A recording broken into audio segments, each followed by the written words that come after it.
Do Gil? Rapidinho do Gil? Tem uma última pergunta também que eu quero te fazer aqui. É com relação à polêmica da vez, aí da semana, né? Vixe. Você que é um cara versado na biologia, Ixi, a vida. é um cara cristão, né? Então eu quero entender esse fato aí que está permeando o noticiário internacional, né? Que aconteceu aí na Olimpíada. Ah, Você já deve saber o que eu vou perguntar. Nós temos, né, 2 casos nas Olimpíadas de mulheres, né? Que é o que está sendo publicado na mídia, né? Mulheres, assim, que estão competindo no boxe feminino, na categoria meio-médio, que foram recusadas pela Federação de Boxe Internacional, né? Associação Mundial de Boxe. Né? Isso, Associação Internacional de Boxe, por não cumprirem alguns requisitos lá.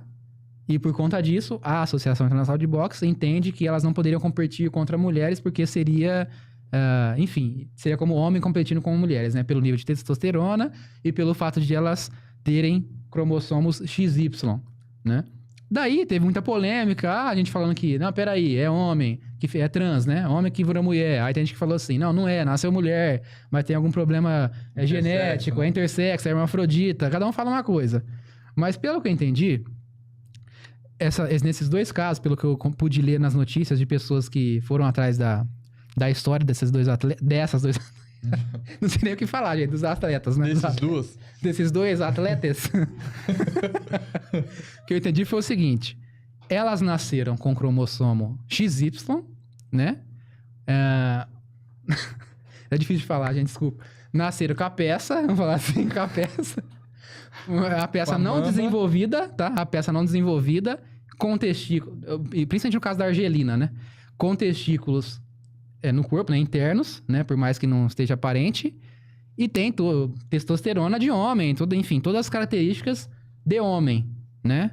Só que, desde a infância, foram criadas como mulheres e entendem como mulheres por essas questões que eu acabei de falar, né? Por não serem homens 100%, né? Pela questão problema de formação, né? E eu sempre aprendi na escola que quem tem cromossomo XY é homem, né? Tudo bem que o mundo mudou, entre aspas, né? Mudou pra quem acredita nessas coisas, né?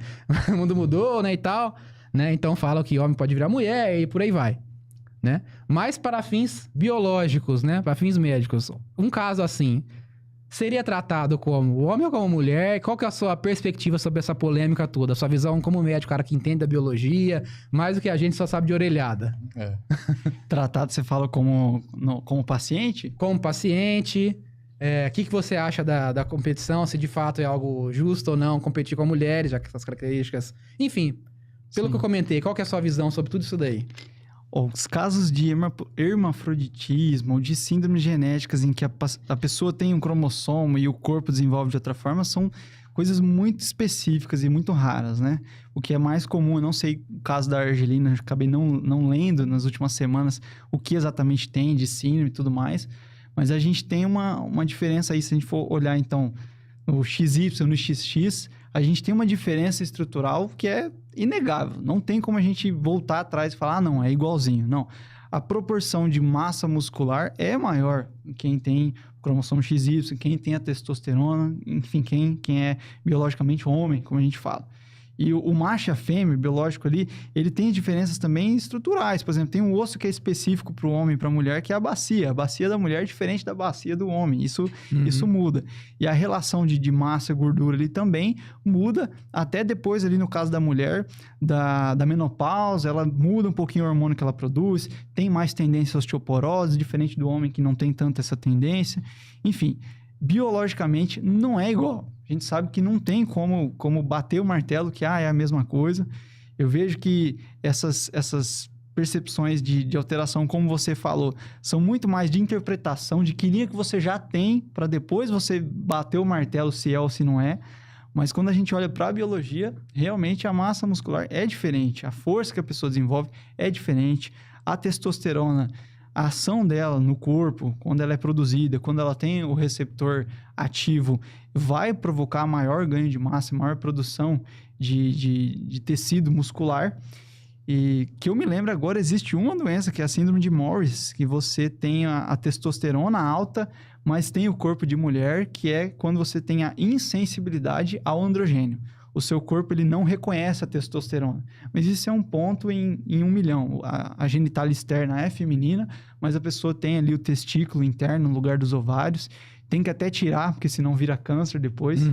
Mas a grande diferença aí é que não é isso que a gente vê na prática, né? Não é essas síndromes raras de hermafroditismo que geralmente vem à mídia, mas é a questão do trans, é a questão da parte psicológica, a pessoa se entende daquela forma e acaba sendo aceita. Você falou que alguns órgãos internacionais de esporte não aceitaram? Não aceitaram. Como que é que você falou? É o Comitê Internacional de Boxe. Alguma coisa assim. É o órgão máximo do boxe, ele não aceitou. Não aceitou. E o cara ainda voltou a falar agora, né? O presidente voltou a falar que realmente não é pra ela lutar, que não...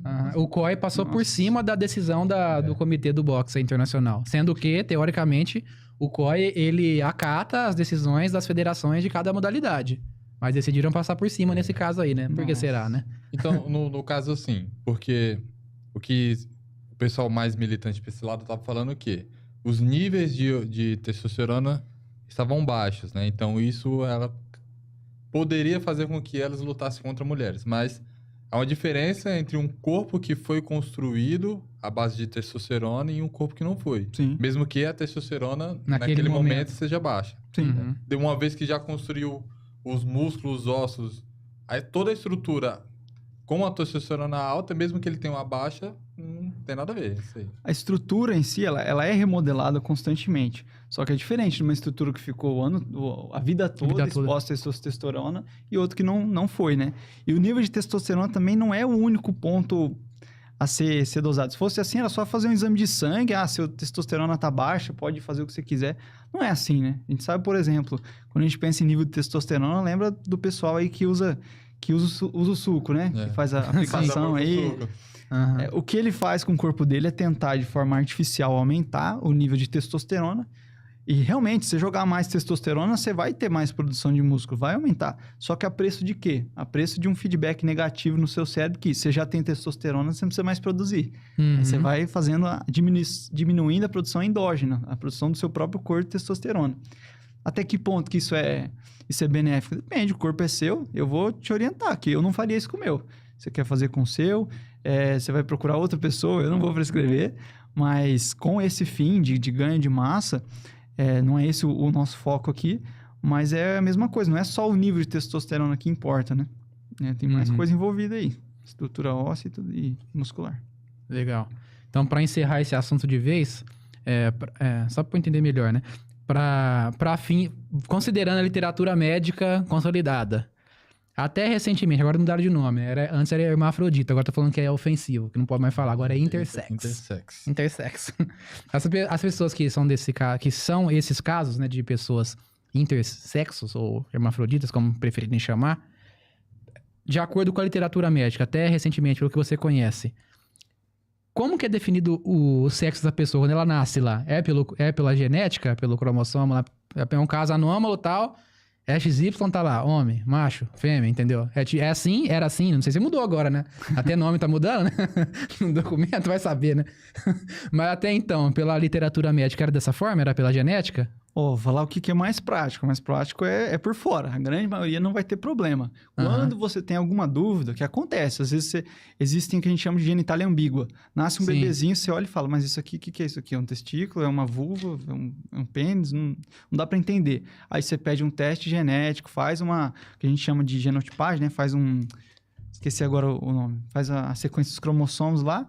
Cariótipo. Você faz o cariótipo da pessoa e descobre se tem um cromossomo a mais, um a menos, alguma deleção importante e tudo mais.